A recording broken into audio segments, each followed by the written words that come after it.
Alright guys, at maraming salamat po. Tanghaling tapat po mga kaibigan. Tuloy po ang kanilang trabaho. Alauna pa po ng tanghali, no? Ganito po. Ang ganda nitong ginawa nila guys. Ito ay Bumanite din to mga kaibigan. Bumanite na ibang kulay na para siyang rays na parang ano ng araw, no? Yung sinag ng araw. Napakaganda guys, oh, yan oh. Ayan. At sila po ay nagpa-flashing habang ito ay nag-floor polisher. Ay ko pa ay nagpa-polish, nagano. At nagbubuga po sila, no? Ayan, napakaganda po ang ating esplanade.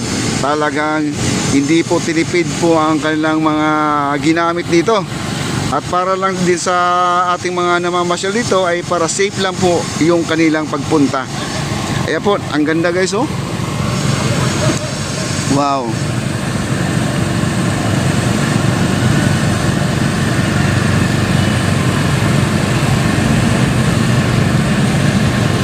Maraming salamat po sa mga viewers natin.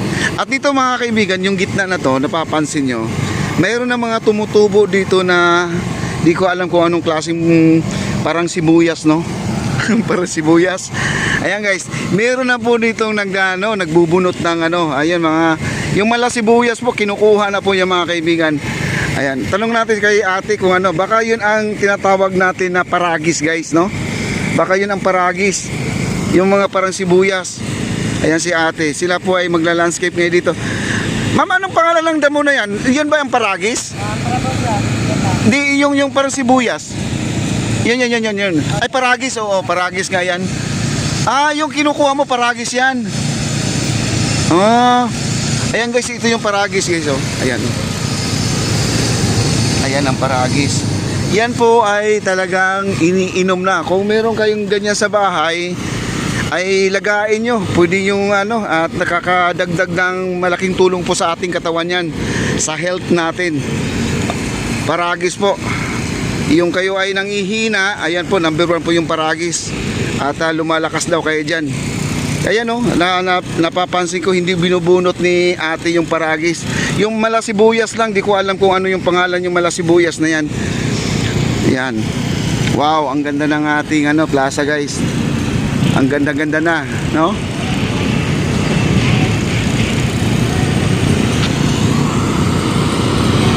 Wow. At doon sa kabila, sige, lapit po tayo. Kasi itong gumagawa nito ng Bumanite guys, ibang grupo to, ibang construction to, no? At natapos na yata nila sa pag floor polisher tong gilid na to. Ayan po, at binubugahan na po nila ng tubig guys. Ayan o.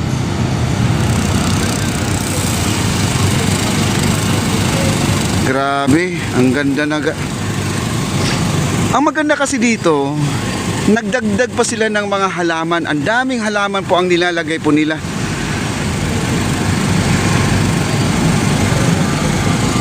Ang daming halaman. Grabe, ang ganda nitong Ang maganda kasi dito, hindi pula. Hindi pulang Bumanite ang nilagay, parang brown. Nagkaroon ng combination dito na stripe guys, ito ating sahig, no, dito sa ating Plaza Mexico. Ayan po ay kasalukuyan po ay binubugahan pa nila to, no. Ayan, ito po yung poste natin guys, oh. Ayan to. At napakaganda po yung poste natin. Ayan po, oh. Napakakinis, no.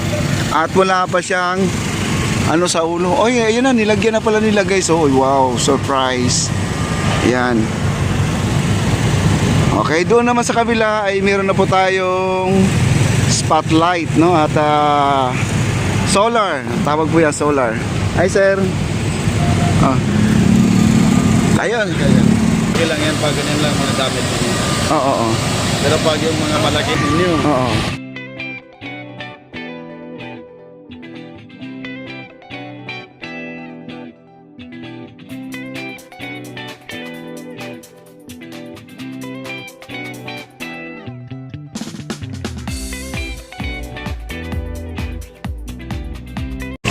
Alright guys, at dito po, tuloy po tayo dito sa ating update kasi meron po tayong napapansin dito.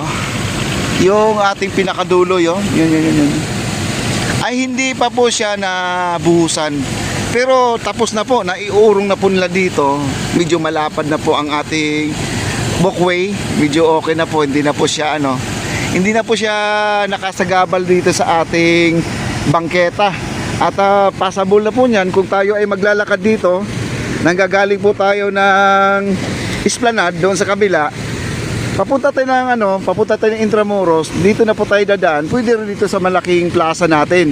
Itong plaza natin, isa sa pinakamaganda na pinapakita ng ating pamalaang President Bongbong Marcos at ang ating First Lady Liza Araneta Marcos.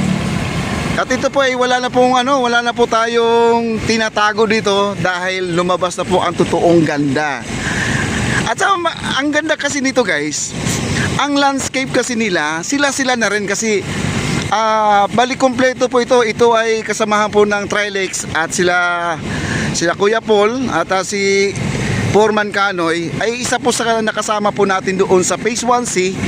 Ay sila rin ang bumanat dito sa ating plaza, kaya kabisado po nila ang area, ang kanilang trabaho.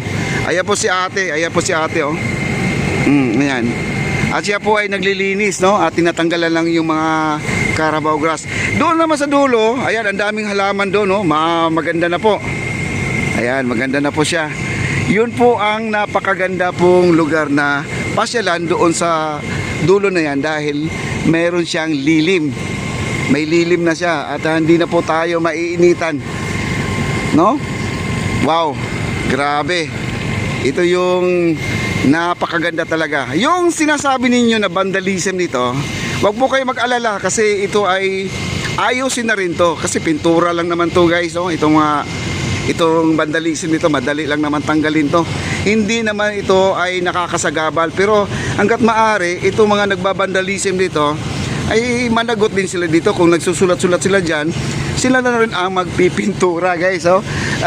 Bilang parusa, kasi alam nyo naman yung mga gumagawa ng ganyan ay ang binabantayan din yung mga nagbabantay dito. O kung wala yung gwardiya, siyempre naman ang gwardiya ay nagro-robing yan, nag-iikot-ikot yan. Siyempre, chichempo yan mga yan, di ba? Kaya nagkaroon po tayo ng mga ganitong malaking vandalism. Ito ay pipinturahan to, di ayos na yan, Ayan. Pintura lang naman yan.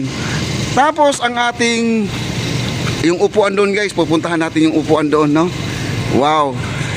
Grabe, ang ganda talaga to, guys. Wala na po akong masasabi dito. Sobrang ganda. Wow.